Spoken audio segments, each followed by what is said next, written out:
ঢাকার উত্তরার milestone school and college এলাকা কয়েক ঘন্টা আগেও যেখানে ছিল ক্লাসরুমের স্বাভাবিক কোলাহল, কিন্তু আচমকায় আকাশ থেকে নেমে আসে ভয়াবহ বিভীষিকা। বিমান বিধ্বস্ত হয়ে আগুনে পুড়ে ছাই হয়ে যায় চারপাশ। দুপুর 1:06 দিকে উড্ডয়ন করে বাংলাদেশ বিমান বাহিনীর F-7 BGI মডেলের একটি প্রশিক্ষণ বিমান। বিমানটি চালাচ্ছিলেন বাফা 76 ব্যাচের ফ্লাইট লেফটেন্যান্ট তৌকির ইসলাম সাগর। 13 মিনিটের মতো আকাশে ওড়ার পর হঠাৎই নিয়ন্ত্রণ হারায়, বিধ্বস্ত হয়ে আছড়ে পড়ে মাইলস্টোন স্কুল অ্যান্ড কলেজের বিল্ডিংয়ে। মর্মান্তিক এই দুর্ঘটনায় অনেক হতাহতের আশঙ্কা করা হচ্ছে, যাদের অধিকাংশই কোমলমতি শিক্ষার্থী। এদের মধ্যে কয়েকজন অভিভাবকও রয়েছে বলে জানা গেছে। আহতদের পাঠানো হয়েছে বিভিন্ন হাসপাতালে। জাতীয় বার্ন ইনস্টিটিউটের পরিচালক জানান, এরই মধ্যে অর্ধশতাধিক দগ্ধ রোগী ভর্তি হয়েছেন।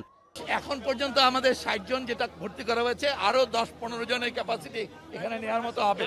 এরপর ঢাকা মেডিকেল প্রস্তুত আছে পুরোটা। এই পর্যন্ত যা রোগী আসছে আমরা ম্যানেজ করতে পারতেছি এখানে এরপরও আরো 10-15 জন নেওয়া যাবে।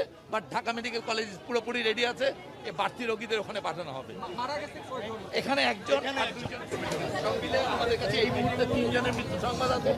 ঘটনাস্থলে উদ্ধার কাজ চালাচ্ছে ফায়ার সার্ভিসের 8টি ইউনিট, আছে সেনাবাহিনী, নৌবাহিনী ও বিজিবি। ফায়ার সার্ভিস জানিয়েছে প্রায় 1 ঘন্টার চেষ্টায় নিয়ন্ত্রণে আসে ঘটনাস্থলের আগুন। স্থানীয়রা জানিয়েছে বিকট শব্দ শুনে দৌড়ে আসে অনেকে। ক্যাম্পাস জুড়ে ছিল ধোঁয়া, আতঙ্ক আর কান্নার রোল। ডক্টর বলেছে সাইন লাগবে, ওর গার্ডিয়ানকে কল দেওয়ার পরে ওর গার্ডিয়ান বলল যে আমাকেই সাইন দিয়ে দিতে। এখন আইসিইউতে আছে, বলেছে যে আরো 1-2 ঘন্টা পরে টাইম লাগবে, তখন যেতে বলেছে। আমার হাতে যে ছিল তার 95% তো পড়া গেছে, আর আমার সাথে আমার একটা ভাগ্নি আসছিল, ওর 20% পড়ছে, আর আরেকজনকে দুজনকে আশঙ্কাজনকভাবে আইসিইউতে রাখছে।